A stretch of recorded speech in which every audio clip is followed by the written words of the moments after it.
Hubo un tiempo en que el cielo tocó la tierra, no en forma de lluvia ni de fuego, sino en forma de rebelión. El mundo antes del diluvio no era como lo imaginamos.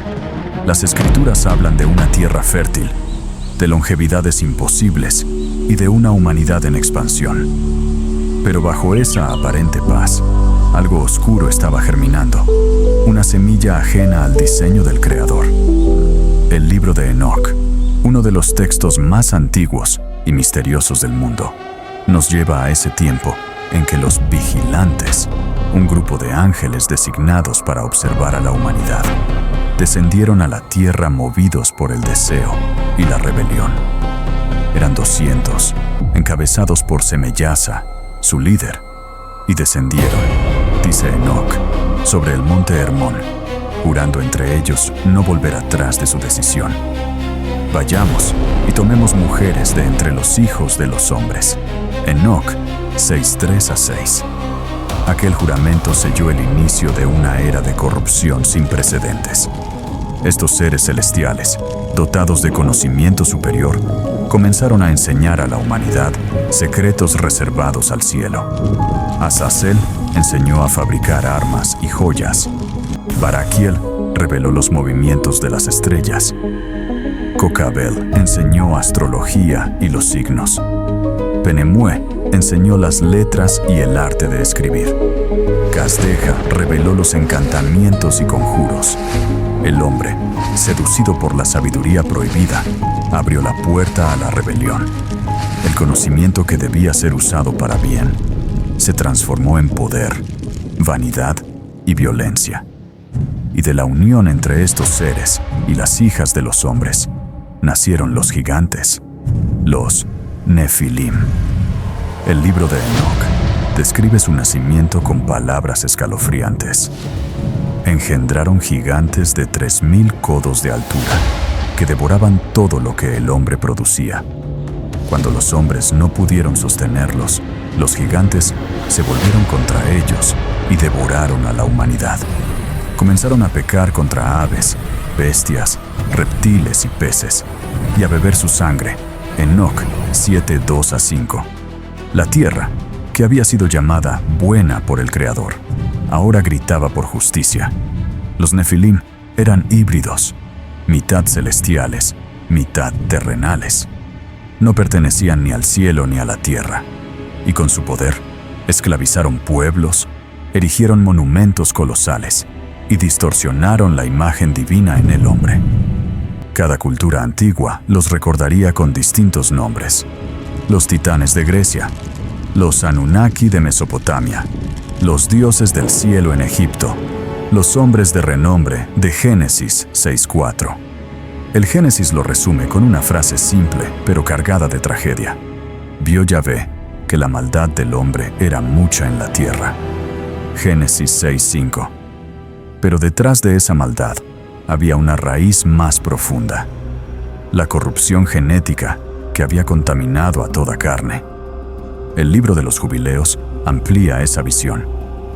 Toda carne había corrompido su camino: hombres, bestias, aves y todo lo que se movía sobre la tierra. Jubileos 5:2. El ADN de la creación había sido alterado. Lo sagrado se mezcló con lo profano.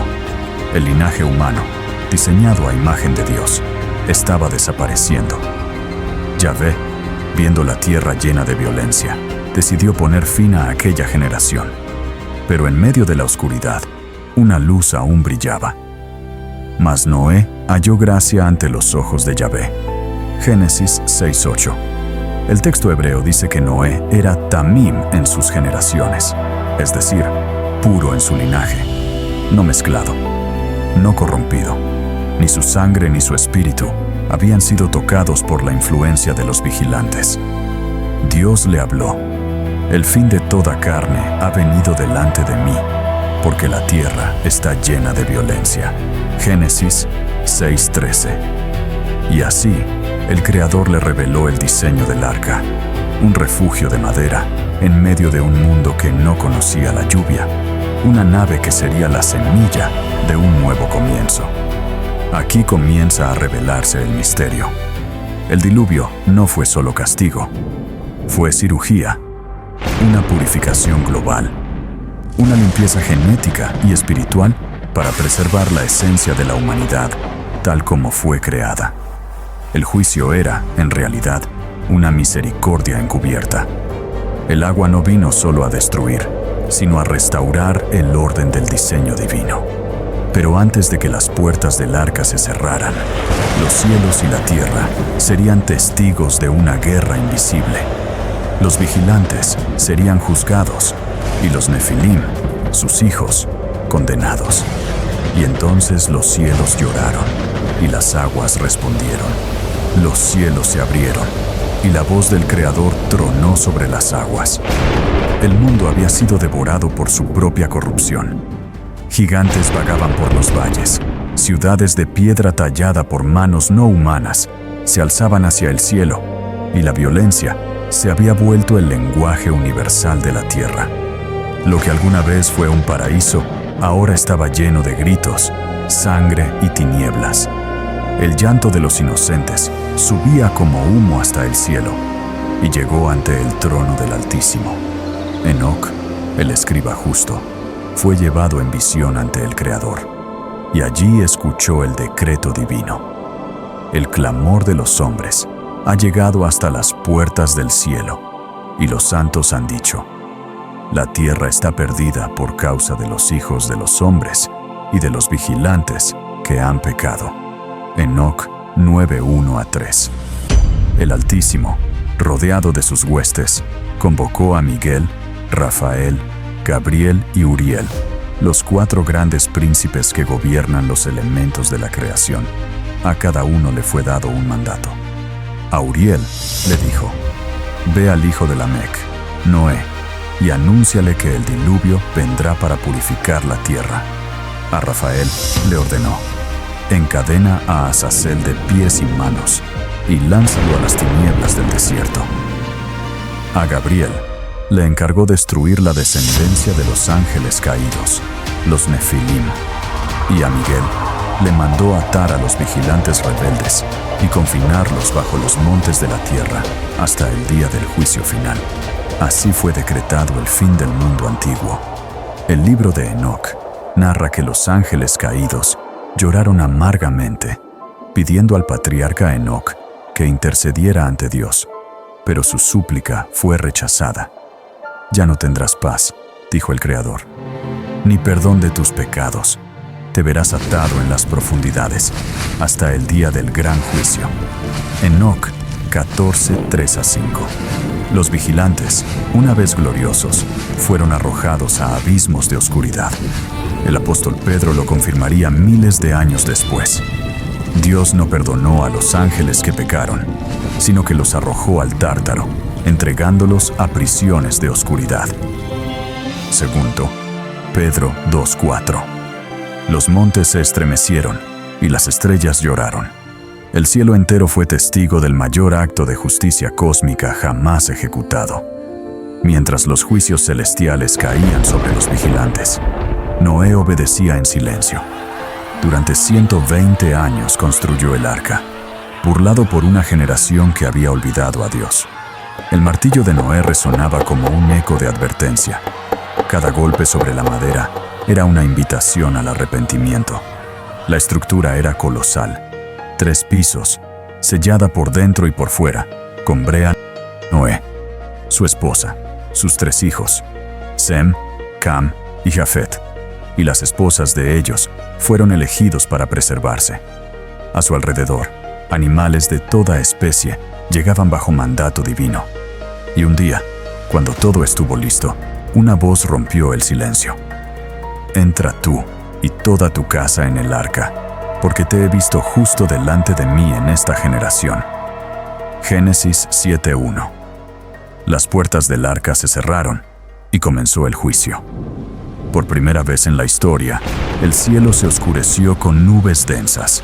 Los truenos rugieron como bestias celestiales, y las fuentes del abismo fueron abiertas, y las cataratas del cielo fueron rotas, y la lluvia cayó sobre la tierra 40 días y 40 noches.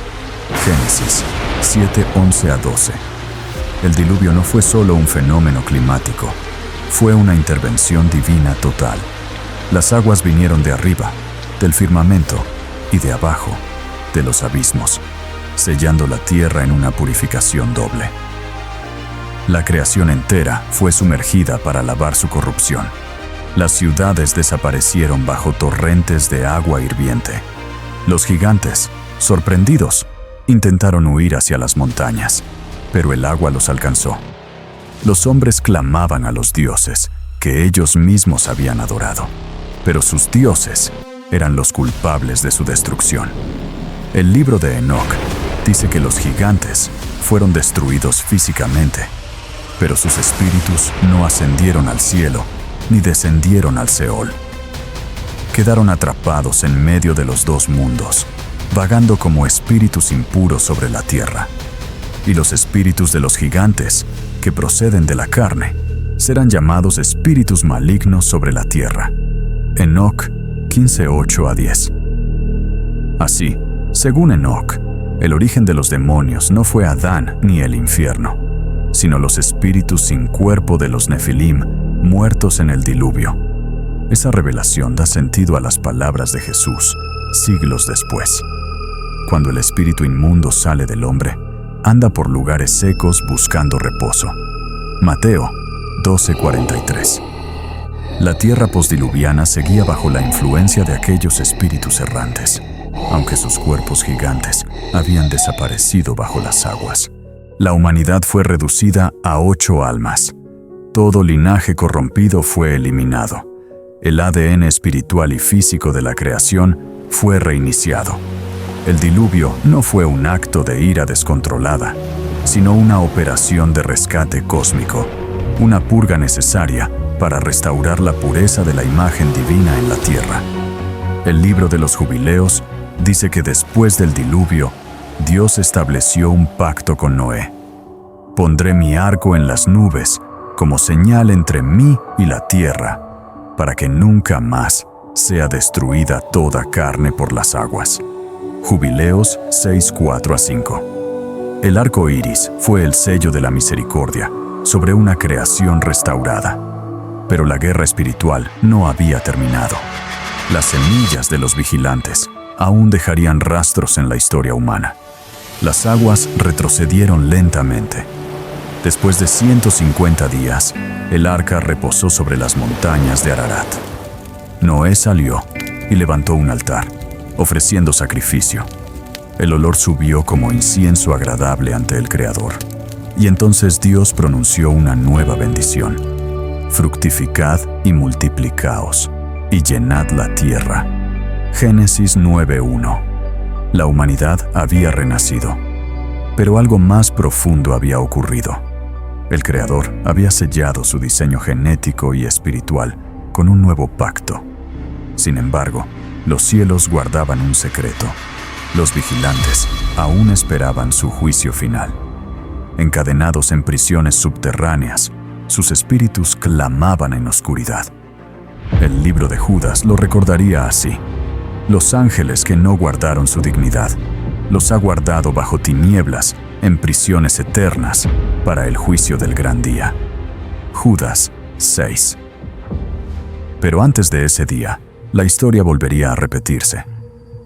Algunos de los descendientes de Cam perpetuarían la influencia de los antiguos gigantes. En la tierra de Canaán surgirían nuevos pueblos de enorme estatura: Anakim, Rephaim, Samsumim. Los ecos del pasado resonaban nuevamente. El diluvio purificó la tierra, pero no el corazón del hombre. El mal había sido contenido, no destruido. Y en las sombras de la historia, la semilla de los Nefilim volvería a brotar. Y volvieron a aparecer los gigantes en la tierra después de aquellos días. Génesis 6:4. El diluvio purificó la tierra, pero no erradicó el misterio. El texto bíblico declara algo inquietante. Y también después del diluvio, los gigantes volvieron a aparecer. ¿Cómo fue posible? ¿Acaso alguno de los vigilantes logró escapar a su prisión? ¿O la corrupción se transmitió por las líneas humanas que salieron del arca? Los antiguos registros sugieren que Cam, uno de los hijos de Noé, mantuvo contacto con los secretos prohibidos antes de que las aguas descendieran. Sus descendientes, Canaán, Mizraim y Cus, dieron origen a las civilizaciones, donde resurgieron los antiguos cultos. Egipto, Babilonia, Canaán.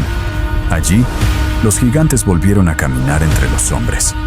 En los relatos bíblicos de Josué, Samuel y Deuteronomio encontramos nombres que parecen salidos de las páginas de Enoc. Los Anakim, descendientes de Anac, habitantes de Hebrón. Los Refaim, gigantes que moraban en Basán, donde reinaba Og. Los Samsumim, pueblo temido que fue destruido por los amonitas. El Deuteronomio 3:11 describe a Og, rey de Basán, con una cama de hierro de casi 4 metros de largo. Estos no eran simples hombres grandes, sino linajes híbridos, vestigios de una genética alterada. Los arqueólogos modernos han hallado cráneos alargados, huesos desproporcionados y estructuras megalíticas imposibles para la tecnología antigua. En lugares tan distantes como Perú, Líbano o Anatolia, los muros ciclópeos repiten un mismo patrón, la firma de los antiguos vigilantes. El mundo postdiluviano vio el renacer de las artes que Dios había condenado. En Babel, bajo el liderazgo de Nimrod, nieto de Cam, los hombres intentaron levantar una torre que alcanzara el cielo. Hagámonos un nombre, no sea que seamos esparcidos sobre la faz de la tierra. Génesis 11:4. El espíritu de rebelión volvió a manifestarse. Los antiguos secretos del cielo, astronomía, alquimia, manipulación genética y espiritual, resurgieron bajo nuevas máscaras. Nimrod se convirtió en símbolo del primer intento humano de divinización. Las tradiciones extrabíblicas lo describen como un gibor, un poderoso cazador delante de Yahweh, título que algunos estudiosos traducen como rebelde ante el rostro de Dios. Era el eco de los Nefilim, un hombre que quiso trascender su humanidad. Con el paso de los siglos, los nombres cambiaron, pero las entidades detrás siguieron siendo las mismas. En Egipto fueron llamados Ra, Osiris y Anubis. En Mesopotamia, Enlil, Marduk y Tiamat. En Grecia, Zeus, Apolo, Poseidón. Pero todos compartían un mismo origen: los vigilantes caídos y sus descendientes. Los pueblos antiguos levantaron templos, zigurats y pirámides alineadas con las estrellas, no como simples actos de devoción, sino como puntos de conexión entre el cielo y la tierra. Los mismos saberes que provocaron el juicio del diluvio habían regresado, esta vez bajo la forma de religión y ciencia. Miles de años después, el Mesías mismo advirtió algo que conecta directamente con aquella era oscura. En Mateo 24:37 dijo: «Como en los días de Noé, así será la venida del Hijo del Hombre». Esa frase es más que una comparación moral, es una advertencia profética. Jesús estaba diciendo que, en los tiempos del fin, la humanidad reviviría las condiciones del mundo antediluviano. Una sociedad tecnológicamente avanzada, moralmente decadente y espiritualmente mezclada. Hoy vemos esos ecos: manipulación genética y biotecnología que buscan mejorar al ser humano. Inteligencia artificial que pretende crear conciencia. Cultos espirituales que adoran a entidades antiguas disfrazadas de energías cósmicas. Y una humanidad que, como en los días de Noé, ignora las advertencias del Creador desde el Edén. El objetivo del adversario ha sido corromper la imagen de Dios en el hombre. Por eso, el diluvio no solo fue juicio, fue una restauración genética y espiritual. El Mesías vino precisamente a completar esa restauración. Donde los vigilantes mezclaron carne y espíritu, Jesús unió lo divino y lo humano en perfecta armonía. Él es el verdadero Hijo del Hombre, el modelo original que los caídos intentaron corromper. Por eso, Apocalipsis 12 muestra la guerra final como una batalla por el ADN espiritual. El dragón persigue a la mujer que da a luz un hijo varón, el linaje puro del Mesías. La serpiente antigua sabe que su derrota está escrita en la semilla prometida. Los geólogos han encontrado en todo el planeta sedimentos marinos a miles de metros sobre el nivel del mar, fósiles de criaturas marinas en montañas y registros universales de un gran cataclismo. De hecho, más de 250 culturas antiguas relatan un diluvio global. Los sumerios con Utnapishtim, los babilonios con Gilgamesh, los mayas con Coxcox y los griegos con Deucalión. Todos recuerdan un solo evento, una purificación del mundo. La ciencia lo llama evento de inundación global o derretimiento masivo postglacial. Pero detrás del lenguaje técnico se oculta una verdad espiritual. El Creador intervino para salvar su creación de sí misma. Muchos ven el diluvio como una historia de destrucción, pero en realidad fue una historia de esperanza. Porque en medio del juicio, Dios preservó una familia, un linaje y una promesa. El arca fue más que un refugio físico, fue una sombra del Mesías. Así como Noé fue llamado a entrar en el arca para escapar del juicio, así también hoy el llamado es: venid a mí, todos los que estáis trabajados y cargados. Mateo 11:28. El arca es Cristo. La madera fue cubierta de brea, la palabra hebrea kofer, que significa expiación. En otras palabras, el arca estaba sellada con sangre simbólica, la misma sangre que siglos después sellaría el nuevo pacto en el madero de la cruz. El mensaje del diluvio no pertenece al pasado. Resuena hoy como una trompeta sobre las naciones. Arrepiéntanse, los cielos vuelven a abrirse. Yahvé prometió no destruir nuevamente la tierra con agua, pero Pedro advirtió que la próxima purificación será por fuego. Los cielos y la tierra, que existen ahora, están reservados por la misma palabra, guardados para el fuego en el día del juicio. Según Pedro 3:7. Así como en los días de Noé, muchos se burlan del mensaje, pero el arca moderna, el refugio espiritual en Cristo, está abierta. El reloj profético avanza y los signos son evidentes: violencia, corrupción, manipulación genética y una humanidad que se cree capaz de ser su propio Dios. Cada vez que miramos un arco iris, vemos un recordatorio del pacto eterno entre Dios y la humanidad. Un símbolo no de orgullo humano, sino de misericordia divina. Un recordatorio de que el Creador aún tiene un plan y que los juicios pasados fueron preludio de una redención final. Porque el mismo Dios que juzgó el mundo con agua, volverá a purificarlo con fuego. No para destruirlo, sino para recrearlo. Vi un cielo nuevo y una tierra nueva. Apocalipsis 21:1. Y entonces, la historia del diluvio se cumplirá por completo. La humanidad restaurada, la creación limpia, y la comunión entre Dios y el hombre restaurada para siempre. Los días de Noé no fueron solo un relato del pasado, son una advertencia para el presente y una profecía para el futuro.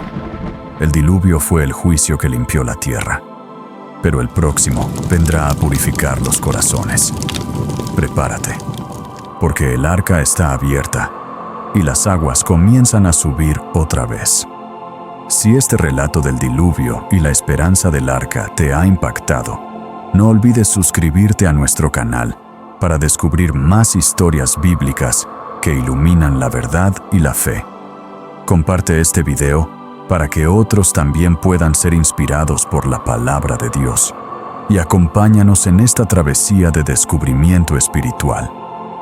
Cada historia que contamos es un recordatorio de que la salvación y la luz del Mesías están siempre a nuestro alcance.